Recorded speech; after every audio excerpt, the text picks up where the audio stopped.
What is going on, you guys, and welcome back to the channel. Today I'm going to be discussing all of the main events from all the biggest selling pay-per-views, and I'm going to rank them from worst to best. I'm going to only do 10 of the biggest UFC pay-per-views, and I'm going to only talk about the main events. I'm not going to talk about the whole card in itself, because my god, that will be a very long video. This video is going to be very long anyway. But let's go ahead and get right into it. By the way, before we get into it, actually, like and subscribe. Be sure to check out all the other stuff that is on my channel. I post MMA content and stuff like that. So if you guys like that kind of stuff, subscribe to the channel. But let's go ahead and get right into it.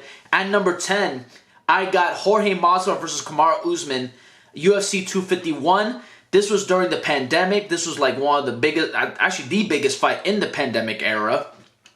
I believe this was the only fight that did, actually no, there's two fights that did over 1 million pay-per-view buys. It was this fight, and it was Conor versus Cowboy in the beginning of the year, before the pandemic happened.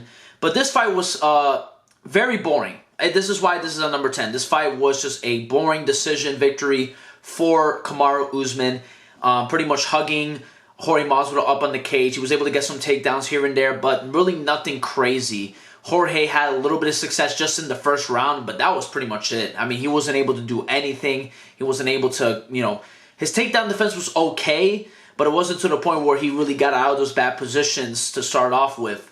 And yeah, the fight pretty much went the same way every single round.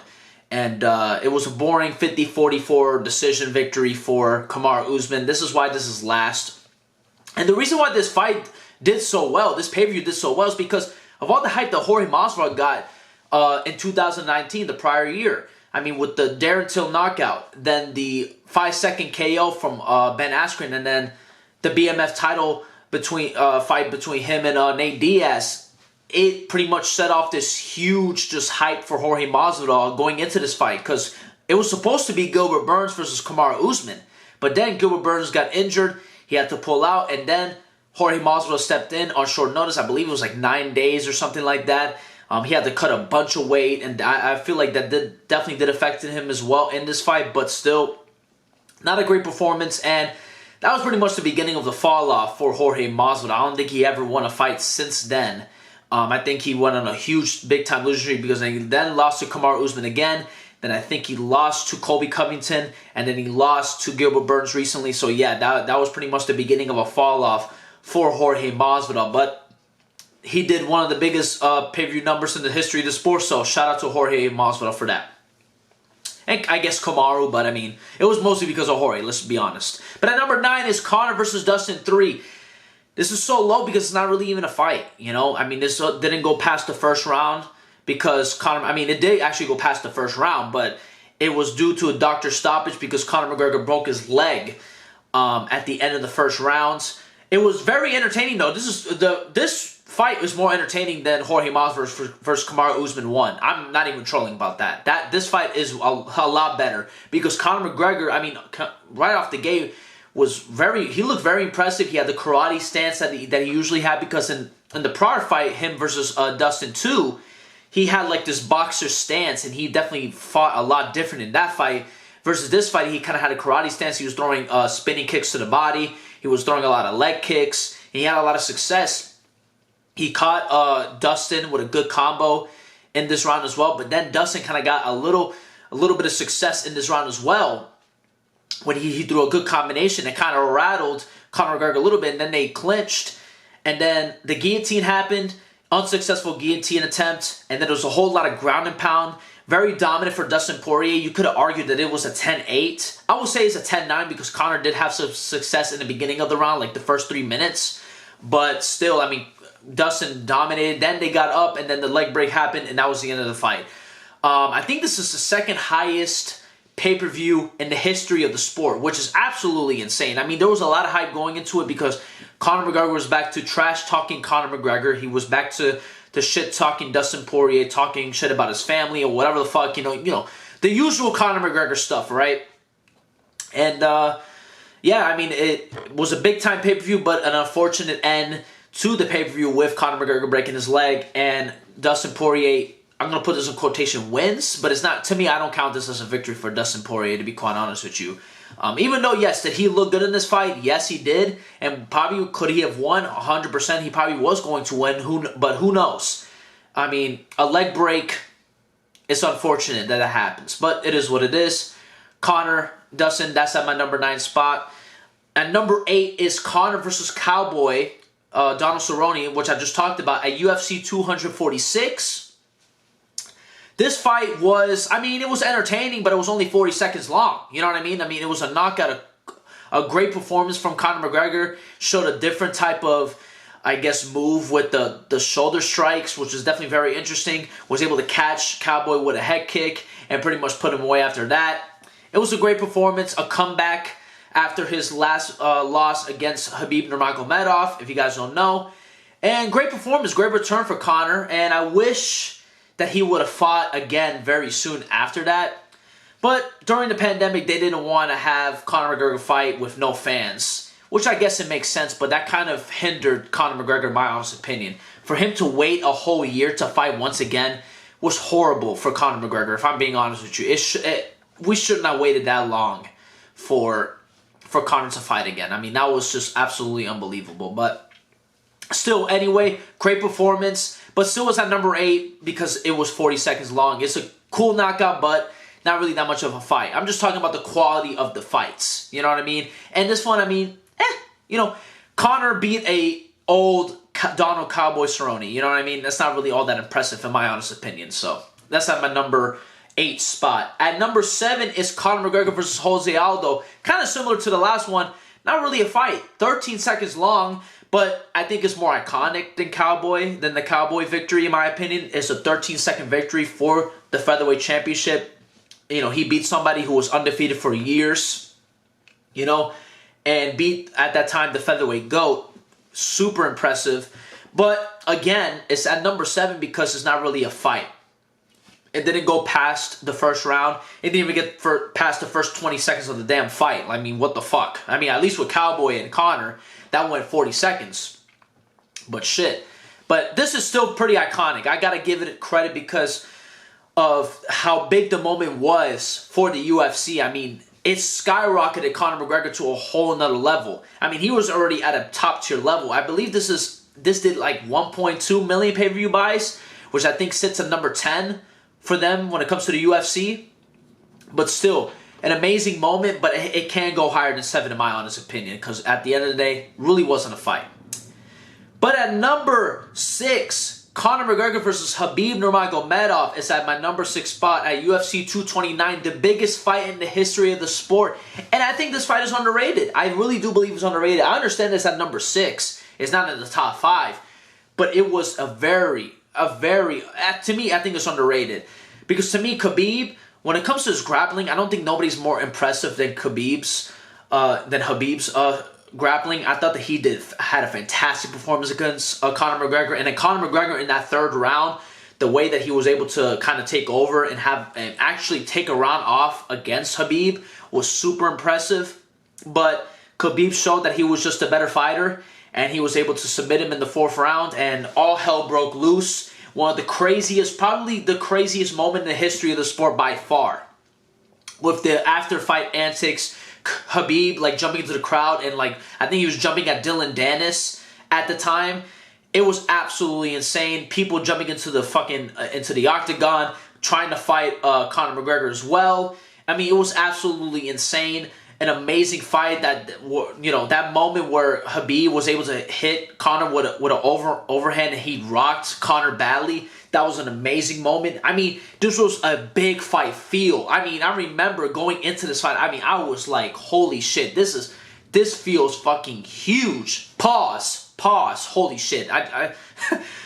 Holy shit. Anyway, still an amazing. I don't know if it's an amazing moment for the UFC. It's the biggest fight of all time. This did amazing numbers, and yes, there was a lot of shit that happened, but man, was it entertaining. This is peak UFC right here. And I got to give it a lot of credit. It's not my number 6 spot, but trust me when I tell you this is a very underrated fight, a very good fight, entertaining.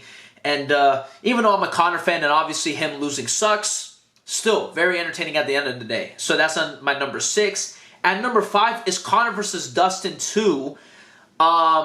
This went to the 2nd round, but I thought this fight was super entertaining though. This fight was, Conor looked great in that first round. I believe he won the first round, in my honest opinion.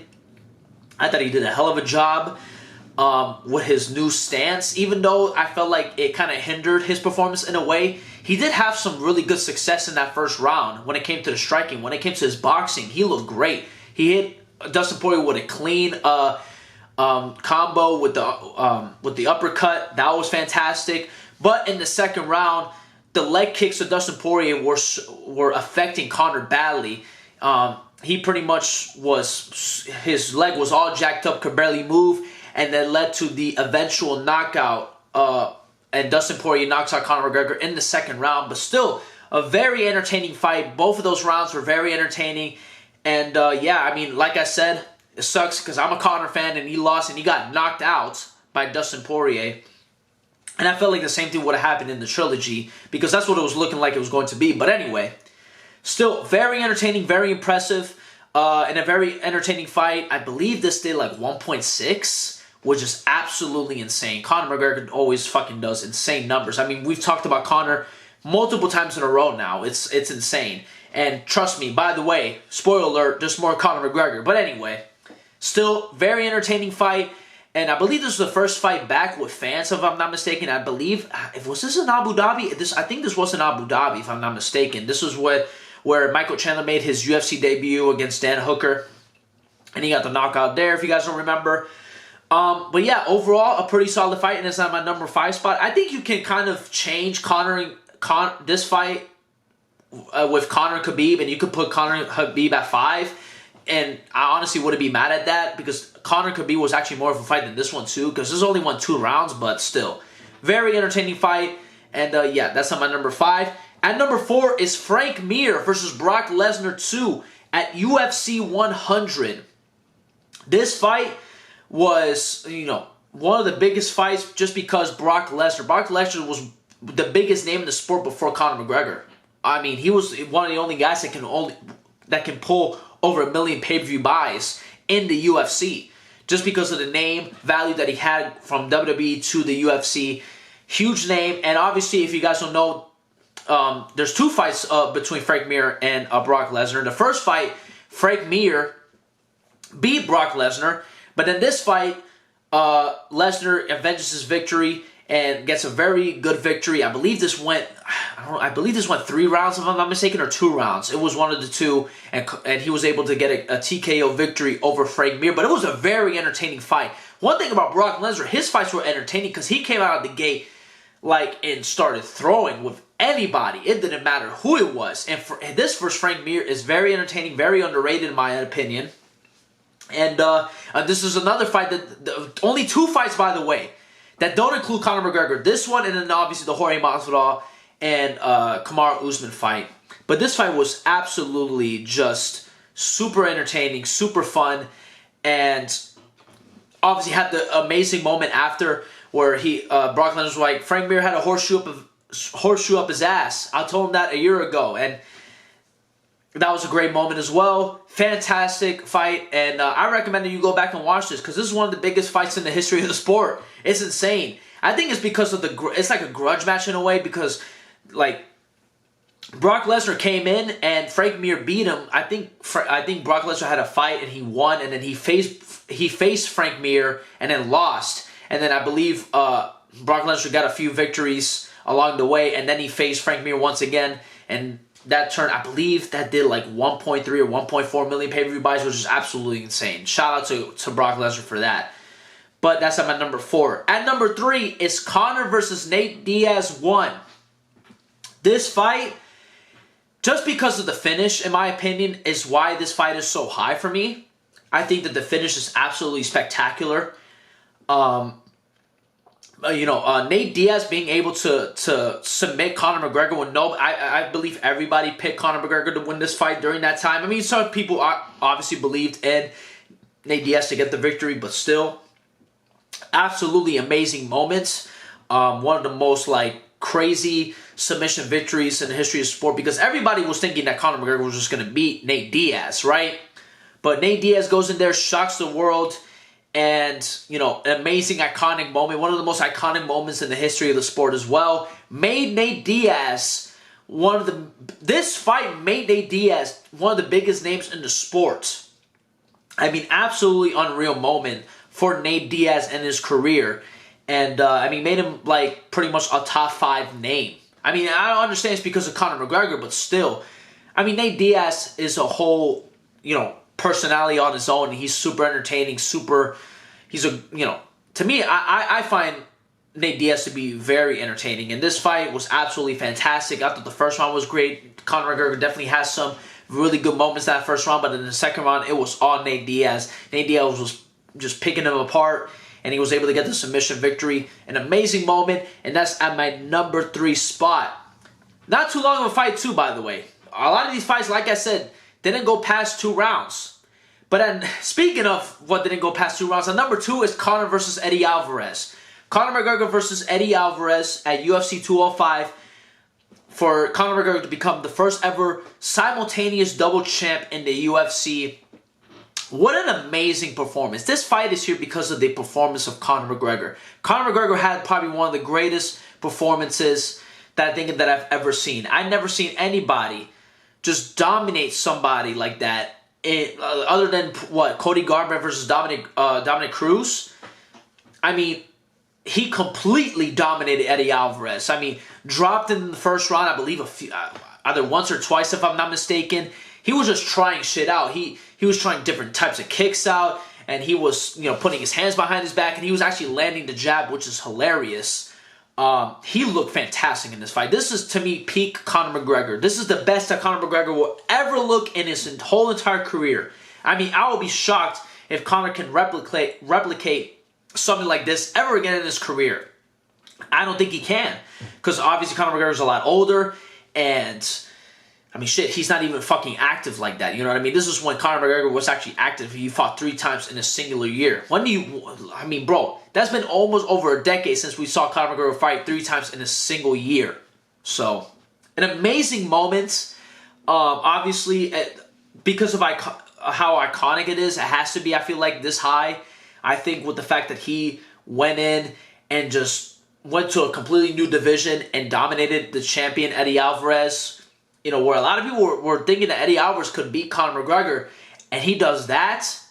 Absolutely insane. An amazing performance. And Conor McGregor, one of the best performances of all time in my opinion. So that's at my number 2. But at my number 1, I have the poster right here.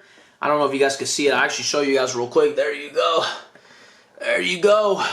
But that's at my number 1 spot is Conor McGregor versus Nate Diaz 2 at UFC 202. This fight actually went the whole 5 rounds. I believe this is the only fight aside my number 10 spot that went the full 5 rounds.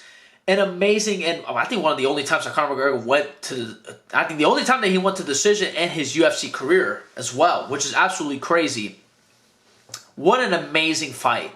A back and forth affair with 2 of my favorite fighters going after each other was absolutely a spectacle in itself. An amazing fight. My favorite fight of all time, in my honest opinion. I believe this is pretty high on the list. I think this did better than the first fight between Conor and Nate. I think this did like 1 point. This did a lot. This did a good amount of pay-per-view. I think like 1.6 or something like that. And what an amazing moment, man. I mean, these guys went after the leg kicks from Conor McGregor was super effective. He dropped Nate Diaz numerous times in this fight. But there was moments where Nate Diaz, it looked like the first fight between the two, where he was getting a lot of success and his boxing was on display in this fight. It was fantastic. Both guys they went to war with each other, and I mean, what an amazing, amazing fight. This is definitely to me one of my favorite fights of all time. It is my favorite fight of all time actually. I can go back and rewatch this anytime and I'll still be entertained. I'll still be enthralled. It was an amazing, amazing night for the sport. And an amazing, comeback victory for Conor McGregor after losing to Nate Diaz. Comes back months later to beat Nate Diaz. And yes, he did beat Nate Diaz 48-47. I don't care what nobody says. But, like I said, an amazing fight, an amazing performance. And this is at my number 1 spot. This, to me, is the best fight. Of all the highest selling pay-per-view fights, this is the best fight by far, too. It's like a huge gap between number 1 and number 2, in my opinion. Because this went, by the way, the first full 5 rounds. And I mean, it was a complete war and a super close fight. And that's what I have to say about that. That's pretty much the end of the video, guys. Like I said, like and subscribe if you're new to the channel. Thank you guys so much for watching. I'll see you guys soon. God bless y'all. Peace out.